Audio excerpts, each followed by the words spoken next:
dans JDD ce week-end, qui le dit assez clairement que je crois que c'est plus de 81% des électeurs qui prennent en compte les propositions des candidats sur les droits des femmes pour choisir et déterminer leur vote.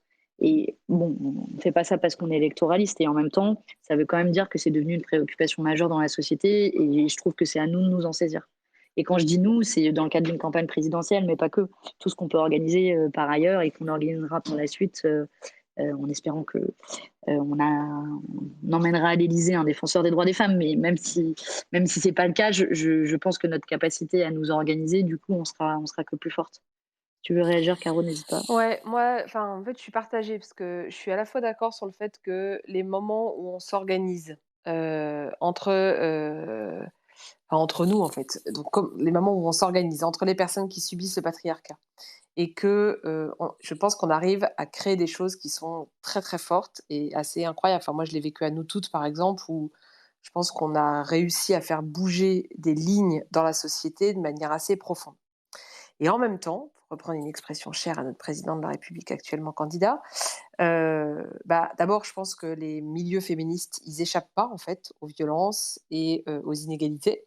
Et donc parfois, ce dont tu parlais Lola, sur le fait de capter la parole, de ne pas être à l'aise pour dire que on n'est pas à l'aise, ça va aussi exister en fait dans les mouvements féministes. Alors pas forcément sur des questions d'inégalité femmes-hommes, mais sur d'autres types de discrimination ou sur des mécanismes plutôt de type qui vont s'apparenter par exemple à du harcèlement moral ou des choses comme ça. Donc on n'est pas nous-mêmes exempts de ça. Ça, c'est le premier truc.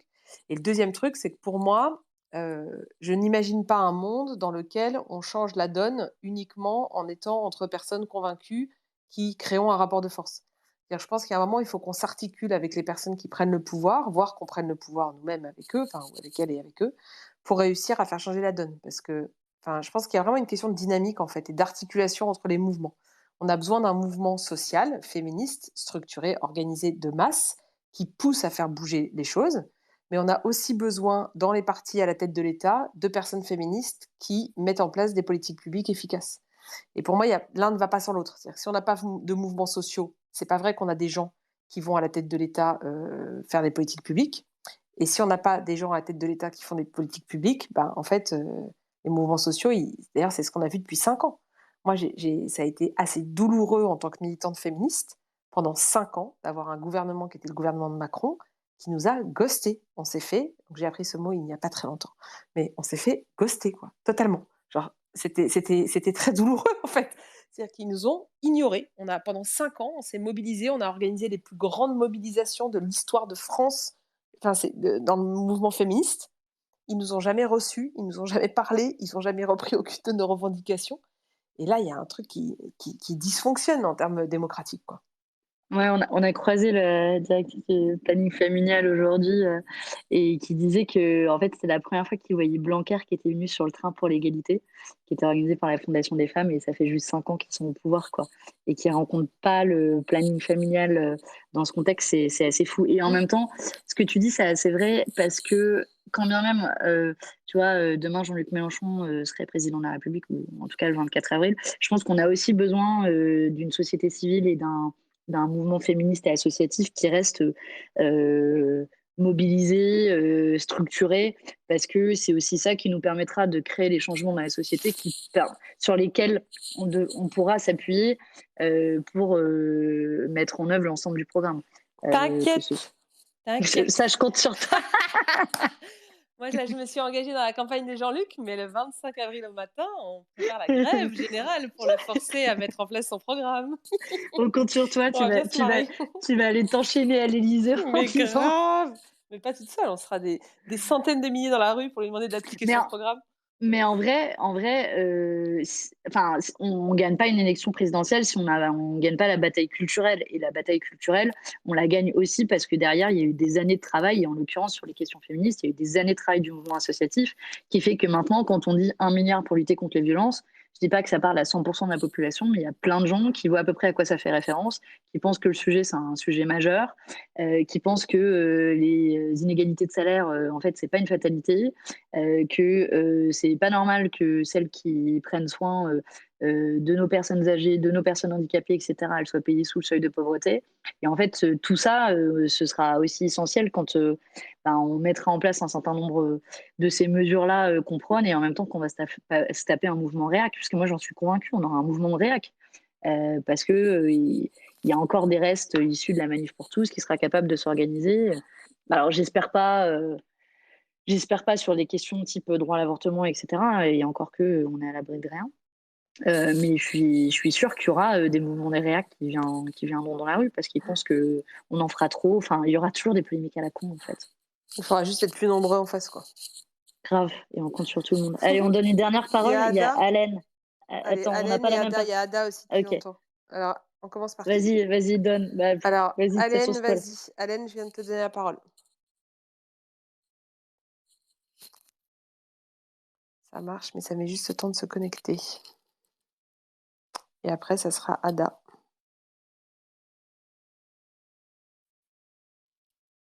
Allen, il faut que tu allumes ton micro et ça sera bon. Ouais, juste en bas, le petit micro rouge. Là, il a éteint ton micro. Yes, c'est Ah, bon, on t'entend. là c'est bon. Alors, Nickel. bonjour à tous. Alors, je voulais juste rebondir surtout sur ce que disait Caroline. Je trouvais que c'était assez intéressant quand elle disait qu'effectivement, il ne faut pas traîner entre convaincus finalement face à l'adversité et qu'il faudrait un petit peu intégrer les sphères de pouvoir. Après, moi, je voulais juste intervenir surtout sur surtout la construction en fait de l'image des femmes. C'est-à-dire que je vous parlais par exemple d'un fléau enfin, qui est très bête, hein. C'est vrai que les féministes ont essayé de le prendre à bras le corps, mais par exemple, quand vous prenez la pornographie, c'est quelque chose d'assez incroyable. C'est-à-dire que vous avez, pour moi, en fait, une humiliation extrême de la femme qui, passe qui passe sur tous les écrans. Ça veut des gamins de 5, 6 ans, 7 ans, en fait, qui maintenant, en fait, ont accès à ces images-là. Et ce que je trouve incroyable, en fait, c'est que ça ne choque personne. Après, je parle plus au niveau du pouvoir, en tout cas tous les gens qui doivent aujourd'hui intervenir en fait pour réguler ce fléau. Et c'est impossible en fait de mener certains combats si aujourd'hui déjà en fait on lutte pas contre ça. C'est-à-dire qu'un gamin aujourd'hui de 11 ans qui voit une femme en tout cas être maltraitée, comment vous voulez en fait qu'elle puisse avoir une considération et puis être sensible en fait à une lutte en fait en tout cas pour les femmes. Donc du coup c'est des sujets aujourd'hui en fait qui tant qu'ils ne seront pas réglés entre guillemets en fait pour moi en fait en tout cas tout ce qui va arriver ça sera un petit peu secondaire dans le sens où vous ne pouvez pas lutter pour la cause des femmes en fait si déjà de base on n'arrive pas en fait à réguler l'image même de cette dernière. Donc c'est pour ça que je voulais savoir en fait qu'est-ce que vous pensez de ce problème-là en fait, en tout cas de ce fléau qu'est la pornographie aujourd'hui dans la société. Ouais, alors moi, je suis pas hyper à l'aise, sur la façon dont les politiques en général abordent ce sujet. Pourquoi? Parce que j'ai le sentiment qu'ils considèrent que si on traite l'accès des jeunes à la pornographie, on aura réglé le problème des violences. Je dis pas que c'est ce que tu as dit Hélène, hein, je dis juste que la façon dont c'est abordé souvent, dans l'espace, Mhm. public, c'est, «Ah, la pornographie, c'est, le problème principal qui fait qu'aujourd'hui, bah, les jeunes sont violents». Un peu comme vous savez, parfois on entend, «Ah mais depuis internet, ah mais depuis les jeux vidéo». Bon, en fait, la violence, sexiste, la violence sexuelle, elle est multimillénaire en fait. Elle existe depuis que les êtres humains existent. Les femmes sont victimes de violences et donc bien avant la pornographie, voilà, bien avant en fait, oui, bien avant la pornographie, bien avant les jeux vidéo, il y avait, de la violence et notamment des violences sexuelles et donc je suis toujours un peu mal à l'aise par rapport à ça. C'est-à-dire le sentiment de se dire: «On va régler le problème en fait en prenant par un petit bout de la lorgnette». Moi, je pense que, quoi qu'on fasse, on peut mettre en place et je pense que c'est bien de mettre en place des systèmes qui permettent de réguler, et voilà, de contrecarrer la diffusion, d'images violentes, d'images dégradantes, et par ailleurs d'images qui mentent sur la sexualité. Parce que en plus d'être humiliantes et dégradantes, c'est des images qui donnent, en fait des fausses informations sur ce qu'est la sexualité. D'accord? Parce que c'est en général des images très stéréotypées, à la fois du corps des femmes, du corps des hommes, et puis des images très stéréotypées de ce que c'est, la sexualité. C'est quand même globalement assez souvent autour de la pénétration, Voilà, il y a fait quand même quelques années maintenant qu'on est au courant que, en fait, la sexualité ne tourne pas autour de la pénétration. En tout cas, en général, enfin voilà, chacun fait ce qu'il veut, attention, mais voilà, il y a plein d'autres trucs à explorer que la pénétration. Et donc ça, c'est vraiment, pour moi, ça fait partie des, par exemple, des choses dont on parle pas quand on parle de la pornographie. On parle uniquement de ah c'est horrible, ça montre des corps et ça humilie. Ça parle pas du tout de quelle éducation à la sexualité de fait ça donne aux enfants. Et pour moi, j'aurais tendance à dire qu'il faut peut-être aussi réfléchir à prendre le problème dans l'autre sens, c'est-à-dire en fait donner les outils aux jeunes pour comprendre que ces images sont un problème et que ces images ne donnent pas la réalité de la société dans laquelle on a envie qu'ils vivent demain. Et peut-être que c'est plus ça la solution que d'essayer d'interdire ces images. Je ne pense pas que les enfants n'auront plus accès un jour à la pornographie. Ça continuera à exister. Et donc moi, je préfère que mes enfants ils soient outillés pour savoir réagir face à des images à caractère pornographique, savoir couper leur écran, savoir que c'est des images qui peuvent les heurter, savoir quand ils seront un peu plus grands, là ils sont encore petits, mais que s'ils voient ces images-là, ça ne reflète pas la réalité de la société dans laquelle on espère qu'on va vivre un jour, à savoir une société de l'égalité. Voilà. Pour moi, l'objectif, c'est plus ça, en fait. C'est plus de se dire comment on les outille à se désintéresser, en fait, de ces images-là. Je sais pas, Manon, si... Non, non, et t'as complètement raison. Il y a un espèce de, ce que tu disais au début, il y a un espèce de malaise là-dessus on le règle uniquement par, en gros, du contrôle parental, de comment on va interdire à des gamins d'accéder à des images porno sans traiter le fond du question. Et en fait, je suis complètement d'accord avec toi, enfin, sans moi-même avoir d'enfant, mais sur en fait, ce qu'il faut, c'est avoir le recul nécessaire. Et pour avoir le recul nécessaire, c'est savoir comprendre de quel type d'image on parle et faire la différence entre ces images que l'on peut voir et être capable de les comprendre et d'en prendre ses distances et de savoir faire la J'ai différence entre j'ai avec le monde réel. donné la parole à Ada, si tu veux. Ouais, bonsoir. Pardon, je t'ai coupé. Je t'ai coupé, Manon, pardon. Non, t'inquiète, t'inquiète. Désolée, bonsoir tout le monde. En fait, moi, je voulais poser une question par rapport, parce qu'on a parlé des salaires, égalité des salaires et tout ça, mais moi, je pense qu'il n'y a pas que ça derrière, il y a aussi l'égalité d'accès. C'est-à-dire que, par exemple, moi, je travaille dans un milieu d'hommes. C'est plus un témoignage. Je travaille dans un milieu d'hommes, je suis la seule femme. C'est pour enfin une entreprise que vous connaissez tous, hein, vous connaissez tous, je peux la citer, hein, c'est Enedis, je suis technicienne réseau. Et en fait, quand je parle d'égalité d'accès, par exemple, pour la garde d'enfants, parce que moi, je commence très tôt et je peux finir très tard parce qu'il y a X, Y raison. Et du coup, en termes de nounou, parce que moi, je vais pas me plaindre en termes de salaire, mais par contre, je vois que je mets autant dans mes charges que autant en garde d'enfants. J'ai 3 enfants. Et du coup, ça, c'est hyper problématique pour les femmes. Parce que même si on augmentait les salaires des femmes qui ont 1 200 euros, mais elles auront toujours cette problématique pour faire garder leurs enfants. Donc, elles restent à mi-temps. Donc, je pense qu'il faudrait, il y a la question du développement des crèches d'entreprise ou des crèches sociales ou des MAM. Mais encore faut-il, parce qu'il y a des MAM, nous, dans notre coin, il y a des MAM, mais c'est cher. Je trouve que c'est hyper cher par rapport à une crèche. Et du coup, c'est hyper compliqué. On est obligé de gratter sur des heures, essayer de trouver quelqu'un, une étudiante, pour les faire récupérer à telle heure pour pas avoir trop. Et en termes d'aide au niveau de la CAF, c'est que dalle. Enfin, moi déjà, c'est que dalle parce que en termes de quotient familial, il est hyper élevé. Il est élevé, pas hyper élevé, mais élevé. Et par rapport à, je parle même pas de quelqu'un qui est au SMIC ou qui est en dessous du SMIC. Et je pense que ça, on n'en parle pas assez par rapport à ça. Et après, par rapport à l'égalité homme-femme, moi, je travaille comme je l'ai dit, hein, dans une entreprise, je suis la seule femme. Je fais exactement la même chose que les garçons de l'entreprise. Et on a fait, c'est juste pour vous donner un petit point. En 2012, on avait une directrice qui était une femme. Bon, elle était conne sur plein de choses, mais sur la question du féminisme, c'était hyper intéressante. On a fait un travail et en fait, on nous a réunis toutes les femmes, que ça soit les sédentaires et les techniques. Bon, techniques, on était 3 filles sur la région, c'est la région Normandie, et on a fait pendant une journée un espèce de séminaire où on a fait pas mal de propositions. Et ces propositions-là, c'était par exemple, parce qu'ils estimaient que parce qu'on a parlé beaucoup des femmes, des métiers féminisés, mais dans les métiers masculins, il y a beaucoup de femmes qui voudraient y accéder, mais qui ne peuvent pas parce qu'elles ont peur des réunions qui finissent tard, des interventions qui ne se finissent pas, des astreintes, etc., etc. Et des formations qui sont pas toujours à côté et qui sont très longues, parce que non, c'est des formations, c'est pas sur 2 jours, c'est souvent sur une quinzaine de jours. Et du coup, Et peut-être comment?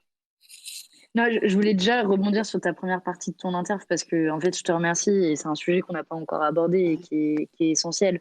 Qui est, en fait, il y a pas que les salaires, il y a comment on fait pour répartir les tâches domestiques de manière générale et la garde des enfants qui est un sujet majeur.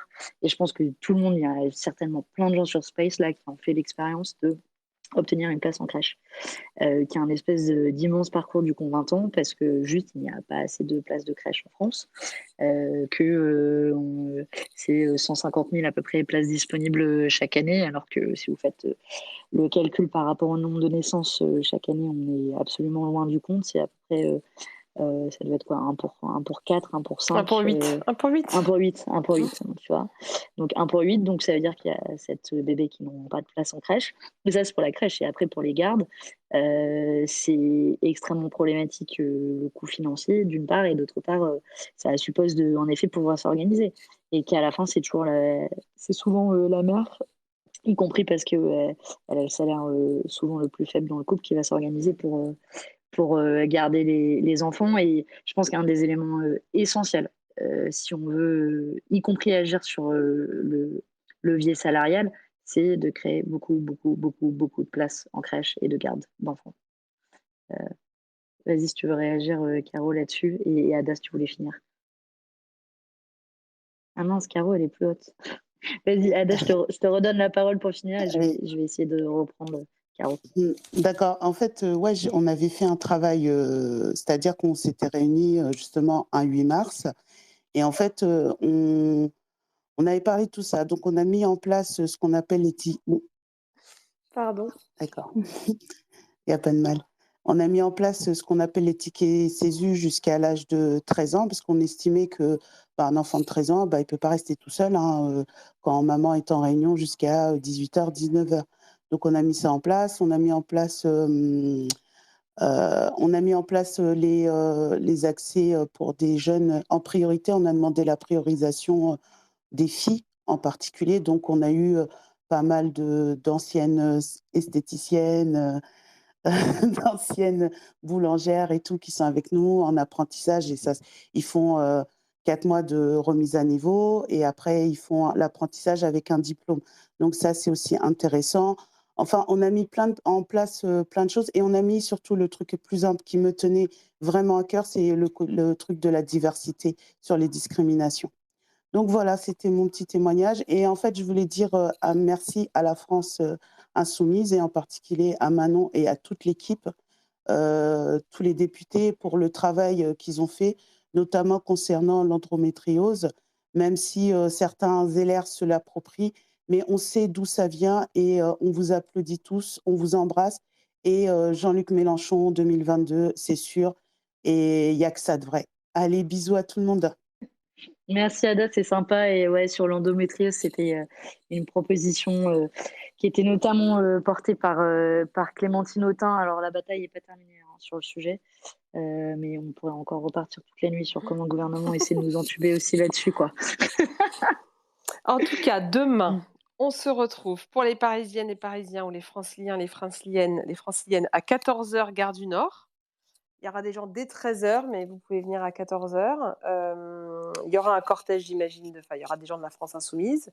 Moi, j'y serai, je serai dans la manif. On va ensuite marcher, on fait plusieurs étapes, on passe par République et on va jusqu'à l'hôpital Tenon. Donc ça, c'est demain à 14h. Vous pouvez partager aussi le plan d'action pour en finir avec les féminicides qui a été rendu public ce soir, hein, c'est ça Manon ? Le plan d'action de Jean-Luc quand il sera président de la Yes, République. le temps que je rallume mon micro. Yes, à la fois le plan d'action pour en finir avec les féminicides qui est en ligne. Je l'ai tweeté si vous pouvez le retrouver, parce que je crois que je peux pas vous envoyer de message sur le space. Et aussi le livret égalité femmes-hommes qui là traite notamment les questions salariales dont on a parlé ce soir. Bah voilà, il n'y a plus qu'à. Il n'y a plus qu'à élire un président féministe et puis après on pourra faire la C'est grève clair. générale pour le forcer à faire ses mesures. Donc C'est si clair, vous mais voulez je pense qu'il y participer aura au pas beaucoup à le gouvernement, forcer. vous allez voir Manon. Si vous voulez participer à la grève générale, vous venez me voir moi. Voilà, on se répartit bien les Et, rôles avec Manon. et, et idéalement, à la fin, on règle quand même le problème. C'est une alliance Oui, mais objective, 5 ans pour régler le problème, je pense qu'il va falloir carburer, quoi. Et donc, vous aurez besoin d'un petit coup de main dans la rue, tu vois. non, Mais en toute clairement, bienveillance, en on vrai, lancera pas de tomates à non, mais l'Élysée, en t'inquiète. vrai, ouais, non, mais tu peux. En vrai, on aura besoin d'un méga coup de main. Ce que je disais, les mouvements réac, eux aussi, ils vont se mobiliser.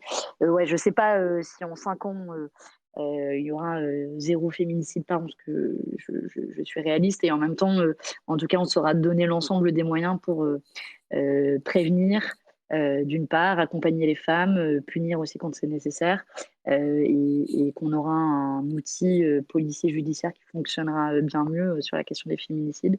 Et on aura entamé la révolution salariale qui est nécessaire, y compris avec toutes les mesures d'accompagnement dont on parlait. Je rêve d'une émission juste consacrée, je sais pas, à la question des crèches et des gardes d'enfants, par exemple. C'était un super exemple de galère quotidienne et qui en fait ont un impact en bout de chaîne, y compris sur les salaires. Et Bon, alors, allez, on je se me voit dans la rue. permets juste, Vas-y. Manon, pour terminer, parce que moi, je suis une néophyte. Enfin, c'est pas tout à fait vrai. À chaque fois, je dis ça, je Moi me souffle ma aussi. gueule. Pas une néophyte des spaces, mais une néophyte du militantisme politique. C'est-à-dire que ça faisait longtemps que Non, j'avais ça, pas personne milité. te croit. Oui, d'accord. Ok, je reformule. Ça faisait longtemps que j'avais pas milité dans une organisation politique. Donc là, moi, il y a quelques jours, j'ai annoncé que j'allais voter pour Jean-Luc Mélenchon et m'engager dans la campagne, parce que je pense... juste peut-être en un mot, que en fait on a besoin d'avoir la gauche au second tour. Bon, on peut pas, je pense Manon, tu connais un peu l'historique, on peut pas considérer que je suis une grande amie, une grande proche de Jean-Luc Mélenchon sur le plan humain et personnel. Donc en fait, si j'ai fait ce choix-là, c'est aussi pour des raisons stratégiques et des raisons de conviction.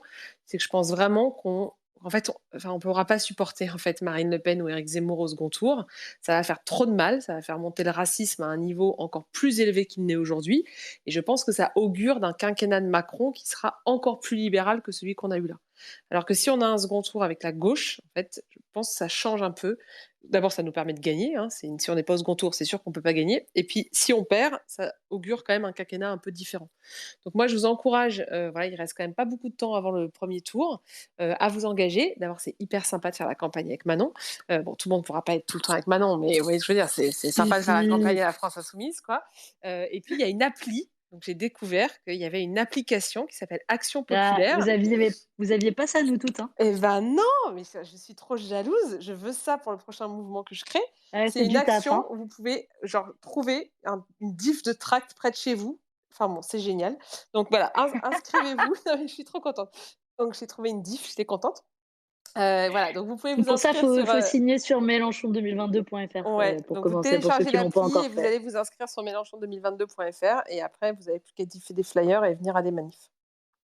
Bon, en tout cas, franchement, je voudrais dire un grand merci parce que Caroline Dehaas, vous la connaissez tous ici sur ce space, mais en vrai, il se trouve qu'on a milité il y a genre 15 ans ensemble avec Caro. Et après, nos chemins se sont séparés, comme quoi cette espèce de convergence de mouvements militants et une alliance objective pour faire gagner nos idées, ça peut marcher, quoi. Et Caro l'a fait, d'autres le feront dans les prochains jours et les prochaines semaines. Et en fait, pour lutter contre les violences faites aux femmes, pour l'égalité salariale, etc., on a des propositions qui sont sur la table. Maintenant, il faut qu'on les fasse gagner. Donc, on compte sur vous, toutes et vous tous. Et merci, Caro, d'avoir rendu ce choix public. Je t'en suis personnellement gré, et c'est chouette d'essuyer les plâtres de l'organisation d'un space Twitter avec toi, parce que clairement, moi, je n'avais jamais fait ça de ma vie. Donc, désolé à ceux qui ont demandé la parole et qui n'ont pas donné tout ça, quoi. On espère que ça vous a plu quand même. Et puis, peut-être on pourra refaire ça dans la campagne et même qu'on pourra parler d'autres sujets, parce que tu as plein d'autres choses à raconter sur d'autres sujets. Mais moi, je suis devenue une fan des space, là. Bon, ça va faire 3 semaines, après j'en aurai marre, mais là, je suis trop partie pour en faire tout le temps, quoi. Bon, Et puis j'ai déjà vu qu'il y avait des gens on vous motivés donne pour des préparer la rendez-vous. grève générale, donc voilà. Bon, On et est les bien gens, là. on vous donne rendez-vous pour d'autres space, ou promis, on vous donnera plus la parole. On va potasser le petit manuel de comment gérer un space avec Caro. Et en attendant, on vous Bonne retrouve tous dans soirée. la rue. À Ciao. demain. Vous allez Ciao. Bonne cliquer sur soirée. terminer. Tous dans la rue. Ciao.